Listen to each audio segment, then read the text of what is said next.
Well, good morning, you guys. I was really wanting to show you a little bit about contour line drawing and what contour line drawing is. I think part of the problem that we have as artists is that we feel like we can't do something, we can't draw. So you've done the upside down man where you saw a man drawn by Pablo Picasso, and Pablo Picasso did take and draw that in something called modified contour line. So by drawing something in modified contour line, we are taking and drawing just the lines, shapes, and spaces.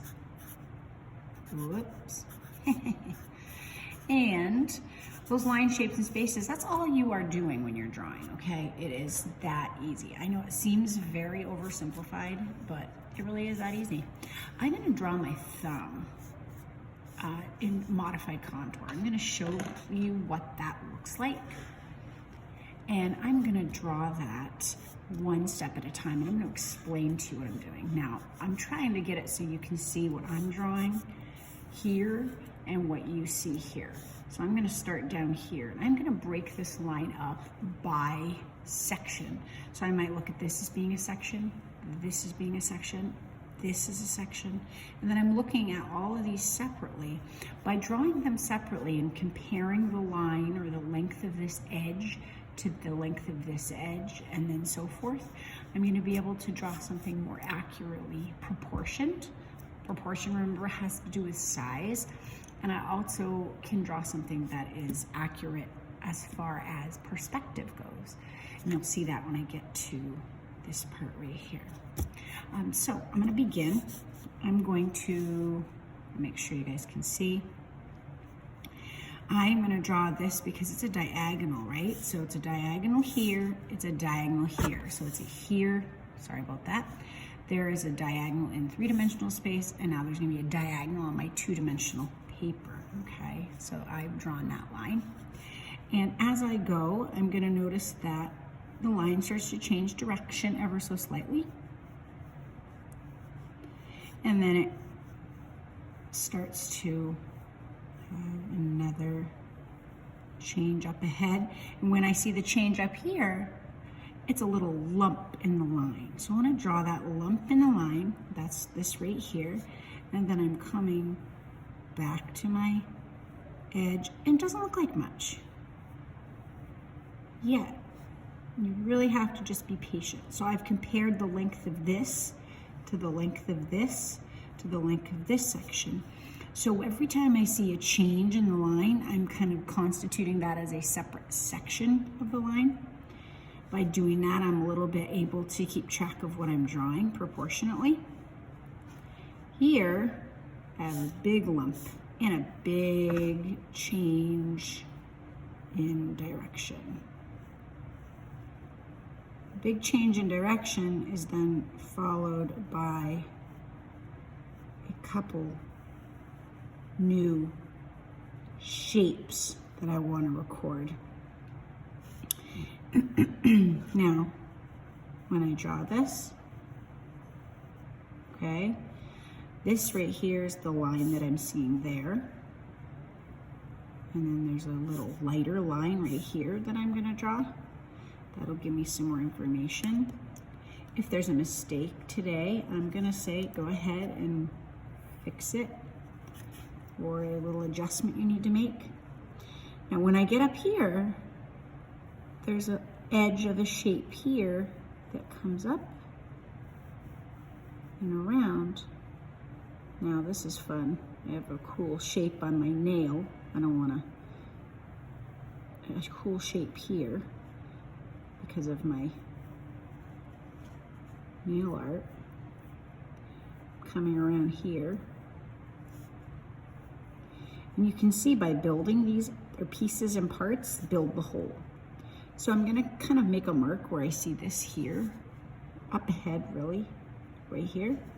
And then I can draw down to that.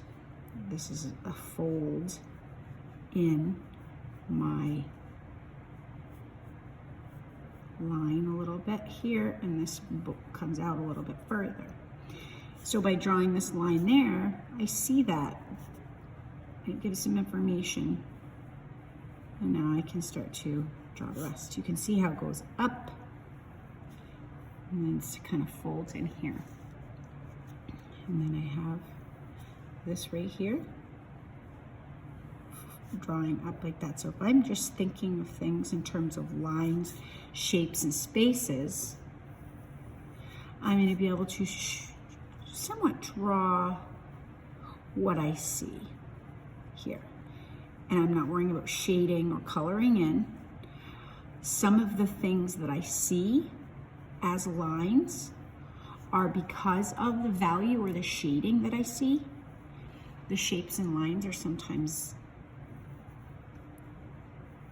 shown because of that, but I wouldn't necessarily worry right yet about shading because you don't know much about that yet. So I wouldn't ask you to do that yet.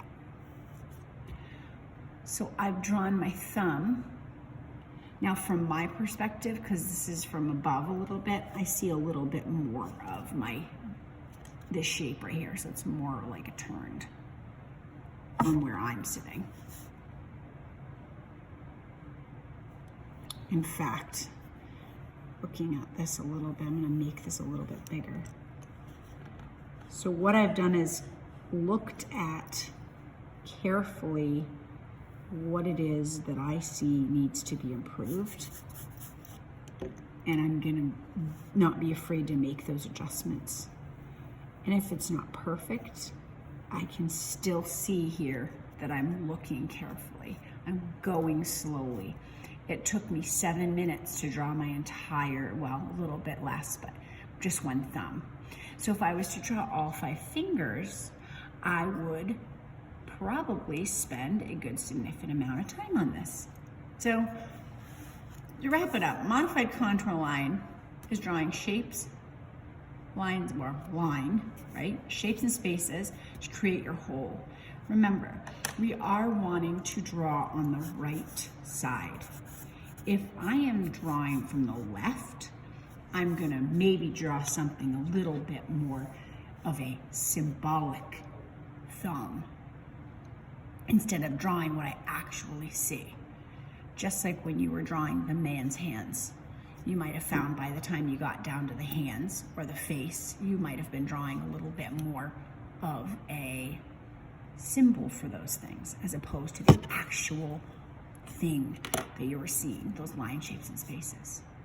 So I just hope this helps you kind of break down modified contour line a little bit better. I think that a good exercise from here would be drawing your own hand. You can pose it however you want. You know, if you want to give yourself a little bit of challenge, or if you're just like, this is good. Notice I did not trace it. I held it over here. I took the information I saw here and I transferred it over here. Line, shape, and space.